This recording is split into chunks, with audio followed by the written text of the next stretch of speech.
Doubtnut पर आप पाए कोटा के बेस्ट और टॉप टीचर्स जैसे एनवी सर, जीबी सर, आकांक्षा मैम के फ्री वीडियो लेक्चर्स। आज डाउनलोड कीजिए डाउटनेट ऐप। हेलो एवरीवन, आज अब हम स्टार्ट करेंगे थर्मोडायनामिक्स के पार्ट 3 से।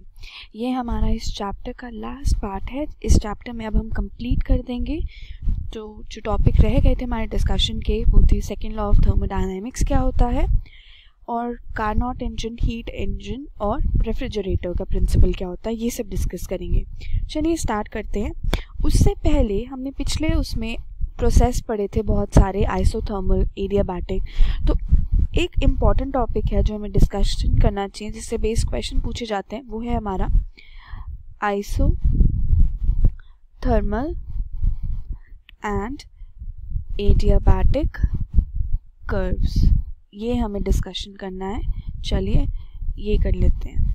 अगर हमें एक ग्राफ गिवन हो तो इनका हमें कैसे बीच में डिफ्रेंशिएशन करना होगा। तो ग्राफ जो होता है प्रेशर और वॉल्यूम का, एक गिवन मास ऑफ गैस के लिए आइसोथर्मल के लिए उसे आइसोथर्मल कर्व कहते हैं, और एडियाबैटिक के लिए एडियाबैटिक कर्व। तो अगर मैं एक पीवी ग्राफ बना लूँ तो ये हमारा कहलाया जाएगा। तो ये तो हमारा जो रिप्रेजेंटेशन है वो है हमारी एडियाबैटिक कर्व की, और इसी के साथ एक और कर्व अगर बनाएं हम इस तरीके से, वो हमारा कहलाया जाता है आइसोथर्मल कर्व।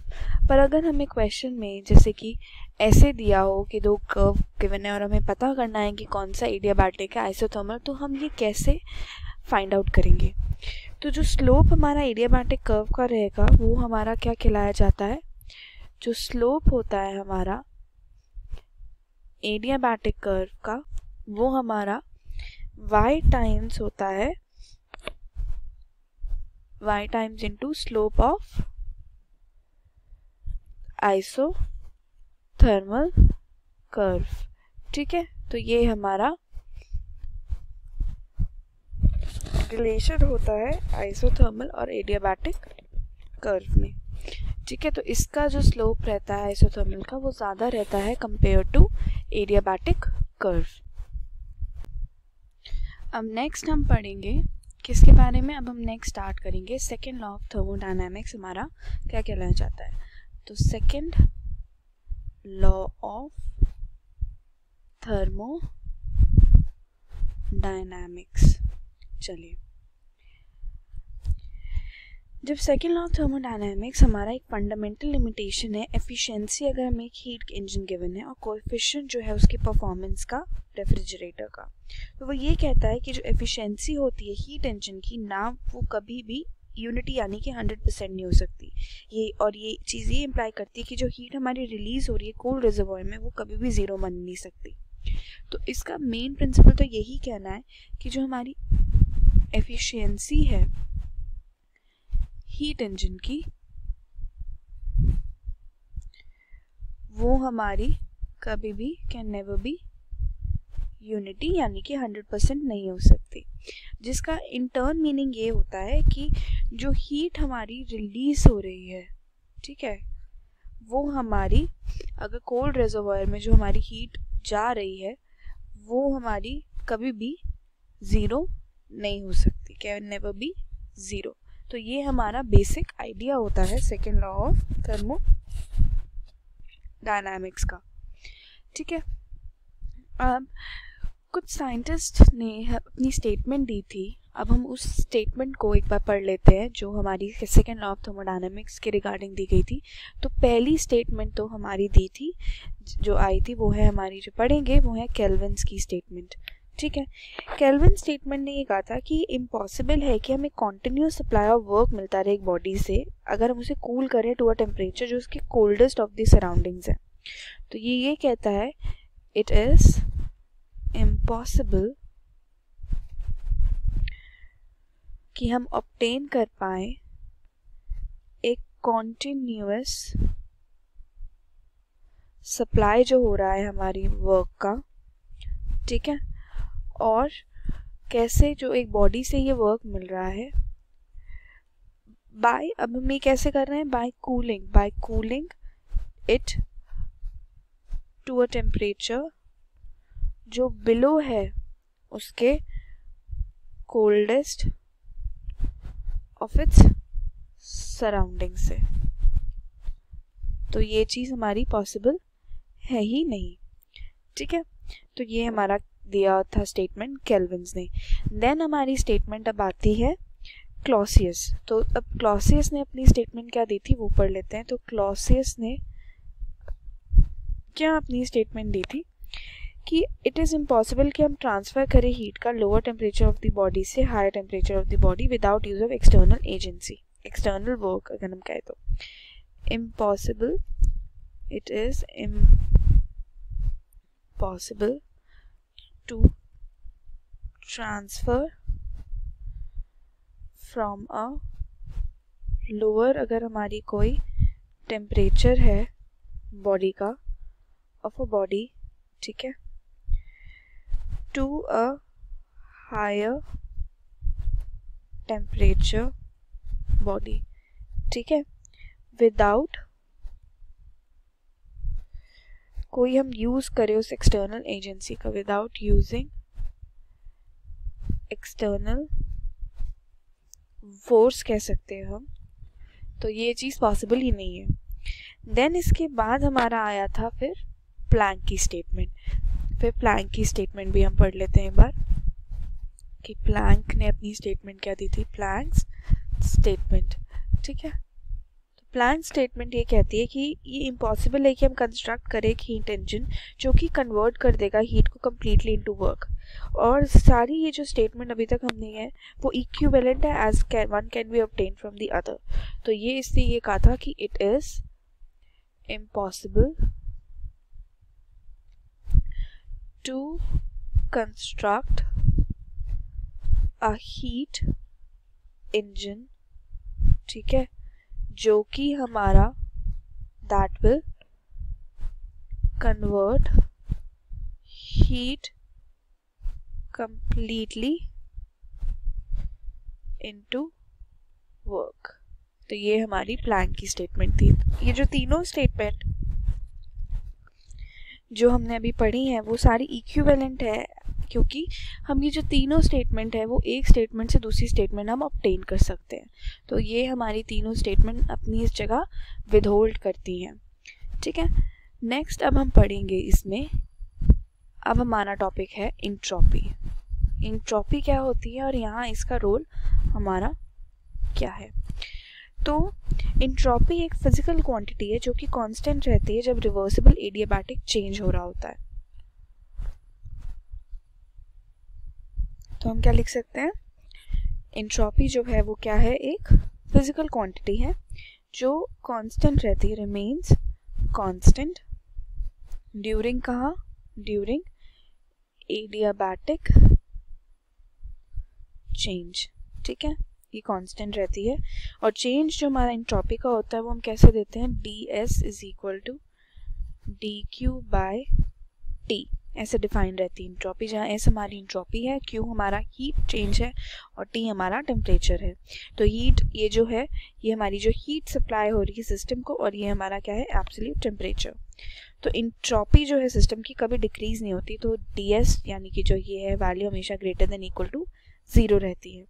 और इंट्रोपी अगर सिस्टम का इंक्रीज होता है एक इरिवर्सिबल प्रोसेस के उसमें, तो हम क्या लिख सकते हैं, इंक्रीजेस इन इरिवर्सिबल प्रोसेसेस जो होती है, यानी कि इरिवर्सिबल प्रोसेसेस कौन से हो गए, जो अपनी ओरिजिनल स्टेट पे वापस नहीं आ सकते, और रिवर्सिबल कौन से होते हैं, जो वापस आ सकते हैं। अब हम पढ़ेंगे किसके बारे में, अब हमारा जो पहला मेन है वो पढ़ेंगे अब हम हीट इंजन के बारे में, ठीक है। चलिए हीट इंजन के बारे में पढ़ते हैं।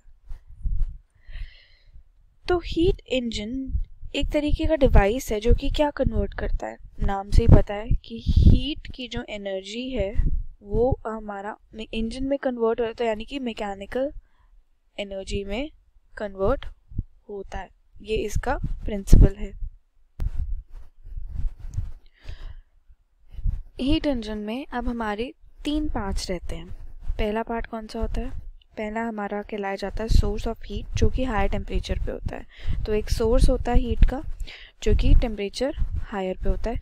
दूसरा हमारा होता है वर्किंग सब्सटेंस, जिससे हम काम करा रहे हैं, वर्किंग सब्सटेंस होता है। एंड तीसरा हमारा होता है सिंक, जो कि लोअर टेम्परेचर पे होता है। तो ये हमारे 3 पार्ट्स होते हैं हीट इंजन के। तो यहाँ पे जब हमारा जो एफिशिएंसी होता है वो कैसे डिफाइन रहता है, एफिशिएंसी हमारा नीटा से दी जाती है और ये हमारा डिफाइन रहता है वर्क डन जो हो रहा है पर साइकिल, जो वो काम हो रहा है, डिवाइडेड बाय जो टोटल हमारा अमाउंट ऑफ हीट जो है साइकिल में ऑब्जॉर्ब हो रहा है, ऑब्जॉर्ब्ड पर साइकिल, ये डिफाइंड होता है। ठीक है, तो नीटा की जो वैल्यू होती है हम इसको एक्सप्रेस करते हैं 1 माइनस Q2 बाय Q1 से, ठीक है, जो कि 1 माइनस T2 बाय T1 होता है। ठीक है, तो ये हमारा बेसिस रहता है।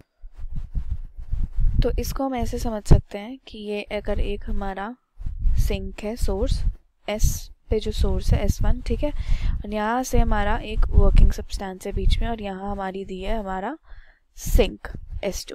तो यहाँ से कुछ हीट जा रही है जिसे हम Q1 कहते हैं, यहाँ पे कुछ जो हीट की जा रही है वो कितना हो गया हमारा ये Q2, और इधर जो हमारा वर्क डन डिफाइन होगा वो कितना हो जाएगा Q1 माइनस Q2। ठीक है, तो ये हमारा क्या होता है, हीट इंजन का मेन मेथड ऐसे करा जा रहा होता है। तो ये जो फॉर्मूला है नीटा, ये काफ़ी इम्पोर्टेंट है एफिशिएंसी कैलकुलेशन करने में, ये हमारा सबसे ज़्यादा यूज़ होगा, तो ये याद रखिएगा। T1 और T1 क्या है, यहाँ का जो टेम्परेचर हमारा है वो T1 रहता है और यहाँ का हमारा T2, तो उसको हम इस तरीके से डिनोट कर सकते हैं। तो Q1 हमारी हीट ऑब्जॉर्ब हो रही है जो सोर्स से, और Q2 जो हीट रिजेक्ट की जा रही है। T1 और टेम्परेचर, T2 जो है वो सोर्स और सिंक का टेम्परेचर हो गया। ठीक है, तो ये हमारा हीट इंजन। अब हीट इंजन में भी हमारे 2 टाइप के होते हैं। तो एक हमारा होता है एक्सटर्नल कंबशन, जो होता है हमारा इंजन। ठीक है, और इसमें हमारे 2 टाइप के होते हैं, इंटरनल कंबशन, ठीक है, इंजन ये रहता है। अब एक इंजन जो हमारा सारा फ्यूल बर्न करता है चेम्बर में, जो आउटसाइड द मेन बॉडी होता है इंजन का, जैसे कि स्टीम इंजन की बात करें, वो हमारा क्या होता है, एक्सटर्नल कंबशन इंजन। जैसे प्रैक्टिकल लाइफ में थर्मल एफिशिएंसी जो होती है स्टीम इंजन की, वो 12% से 16% वैरी करती है।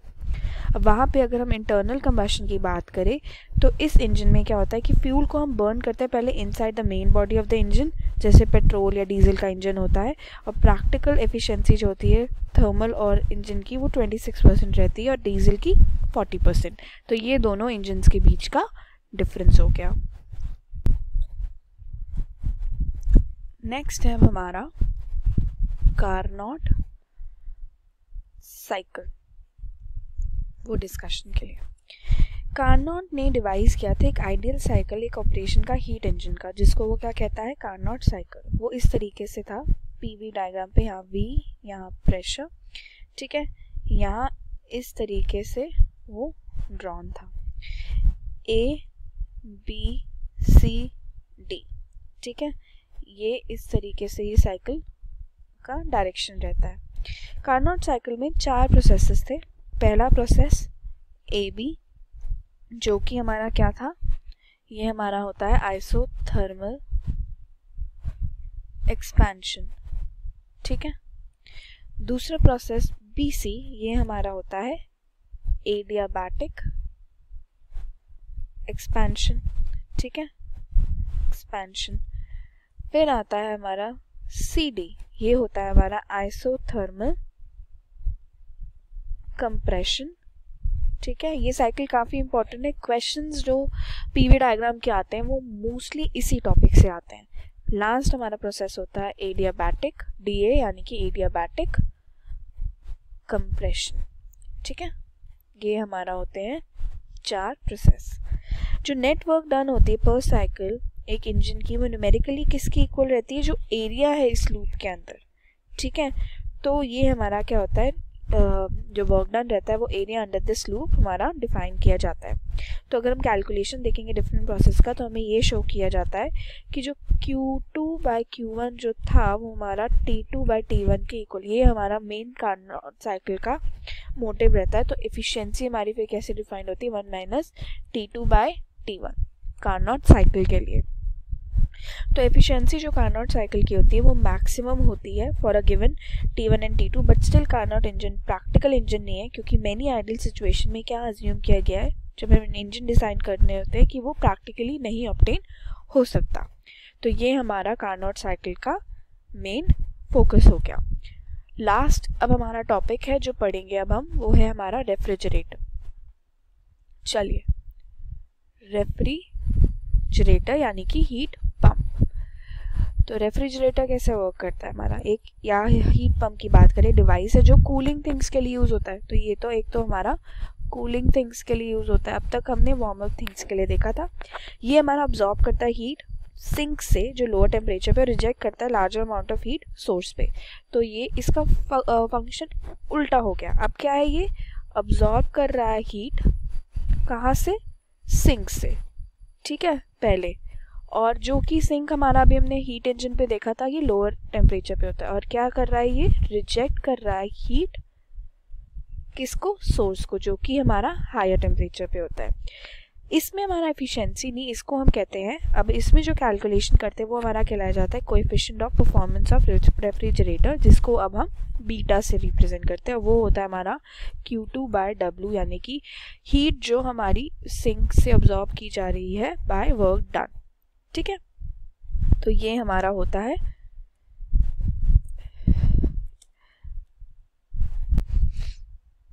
ठीक है। तो इसको हम कैसे लिख सकते हैं, आप Q2 बाय वर्क डन कितना होता था, Q1 1 - Q2, सिंपली और लिख सकते हैं हम T2/T1 - T2, जहाँ Q2 हमारी हीट ऑब्जॉर्ब जो हो रही है सिंक में, और Q1 जो हीट रिजेक्ट हो रही है सोर्स में, और T1 और T2 टेम्परेचर हो गया सोर्स और सिंक का। अब हम इसी तरीके से अब आपका टास्क क्या है कि रिलेशन क्या रहेगा अगर हम बात करते हैं एफिशिएंसी और कोएफिशिएंट ऑफ परफॉर्मेंस की। चलिए, तो हमारा रिलेशन क्या होगा कोएफिशिएंट ऑफ परफॉर्मेंस और एफिशिएंसी का, वो डिफाइंड रहता है beta is equal to 1 - eta by eta, ठीक है। ये हमारा रिलेशन होता है कोएफिशिएंट ऑफ परफॉर्मेंस बीटा का और एफिशिएंसी नीटा के बीच में। चलिए अब कुछ क्वेश्चंस देखते हैं और प्रैक्टिस हो जाएगी कि कैसे क्वेश्चन को किस तरीके से अप्लाई करना होता है मेथड को। क्वेश्चन में दिया है कार्नोट इंजन है जो कि यूज़ किया गया है आइडियल मोनो एटॉमिक गैस के लिए और एक आइडियल डायटोमिक गैस के लिए। सोर्स और सिंक के टेम्परेचर ये हमें गिवन है और इंजन जो एक्सट्रैक्ट कर रहा है वो इतना अमाउंट ऑफ हीट है हर साइकिल पे। तो एरिया जो इंक्लोज्ड होगा पीवी डायग्राम का वो क्या होगा। तो पहले तो हमें पता है कि वर्क डन जो होता है वो या तो हमारा P डेल्टा V ऐसे डिफाइंड होता है या यही हमारा एरिया होता है अंडर दी कर्व जो हमारा पीवी डायग्राम का होता है, ठीक है। ये इस तरीके से डिफाइंड होता है। सोर्स और सिंक का टेम्परेचर गिवन है, यानी कि तो अगर हम सोर्स की टेम्परेचर की बात करते हैं तो उसे T1 डिनोट करते हैं, तो ये कितना है 411 डिग्री सेल्सियस, यानी कि केल्विन में चेंज करेंगे तो ये 411 प्लस 273 हो गया, तो ये कितना हो जाएगा हमारा 48684 केल्विन। वहीं पे सोर्स का जो सिंक का टेम्परेचर है वो हमें 69 डिग्री सेल्सियस दिया है और ये हो जाएगा 69 प्लस 273 यानी कि 12 ये हो जाएगा हमारा 41342 केल्विन के इक्वल, ठीक है। अब कार्नोट इंजन के लिए अभी हमने पढ़ा था कि एफिशिएंसी जो होती है वो हमारी कैसे डिफाइंड होती है 1 - T2/T1 के। T2 जहाँ पे सिंक का टेम्परेचर, T1 हमारा उसका टेम्परेचर किसका, सोर्स का। तो हम वैल्यूज पुट कर सकते हैं 1 - 342/684, ठीक है। तो यहाँ से हमारी वैल्यूज कितनी आ जाएंगी, हम डिवाइड करेंगे तो ये हो जाएगा हमारा 342 डिवाइडेड बाय 684 कितना हो जाएगा 0.5 आएगा, ठीक है। तो सिंपली हमें कितना मिल जाएगा यहाँ से नीटा 1 - 0.5, तो नीटा की वैल्यू 0.5 ही आ जाएगी।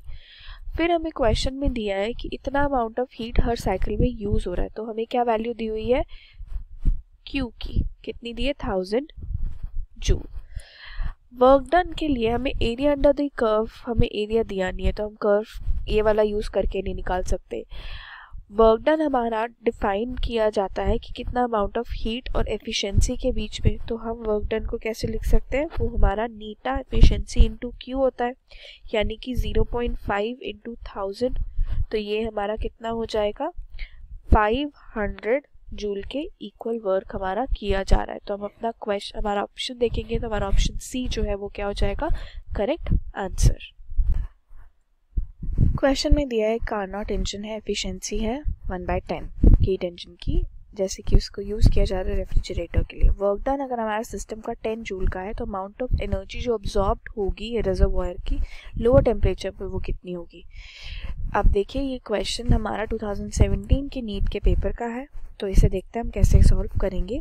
क्वेश्चन हमारा पूछा जो गया है, चलो तो अभी हमने एक एफिशिएंसी और कोएफिशिएंट ऑफ परफॉर्मेंस, यानी कि जो रेफ्रिजरेटर का होता है और जो एफिशिएंसी कार्नोट इंजन का होता है, जिसको नीटा से रिप्रेजेंट करते हैं कार्नोट इंजन के एफिशिएंसी को, और कोएफिशिएंट ऑफ परफॉर्मेंस जो रेफ्रिजरेटर का होता है उसे बीटा से, इन दोनों के बीच का रिलेशन अभी हमने फाइंड किया था, क्या था, beta is equal to 1 minus eta by eta.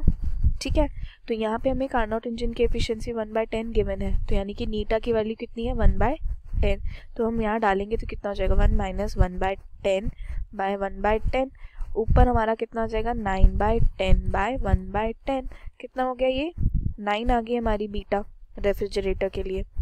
ठीक है, ये हम रिलेशन इस तरीके से लिख सकते हैं। और यहीं पे हमें कोएफिशिएंट ऑफ जो वर्क डन और अमाउंट ऑफ हीट जो ऑब्जॉर्व हो रही है उसके बीच का रिलेशन होता है beta is equal to Q2 by W। Q2 यानी कि जो ऑब्जॉर्ब हो रही है हीट सिंक में, रेफ्रिजरेटर की बात करें तो इसमें प्रिंसिपल हमारा ऑपोजिट होता है कि सिंक से हमारी हीट ऑब्जॉर्ब हो रही है और वो रिजेक्ट की जा रही है सोर्स जो कि हायर टेम्परेचर पे है। तो यहाँ हमें वर्क डन दिया हुआ है, अमाउंट ऑफ एनर्जी फाइंड करनी है। ठीक है, तो Q2 हमारा कितना हो जाएगा बीटा इंटू W, बीटा कितना आ गया 9 और अमाउंट ऑफ वर्क डन कितना गिवन है 10 जूल, तो यहाँ से हमारा जो Q है वो कितना हो जाएगा फिर 90 जूल के इक्वल, तो हमारा ऑप्शन ए जो है क्या हो जाएगा वो करेक्ट आंसर।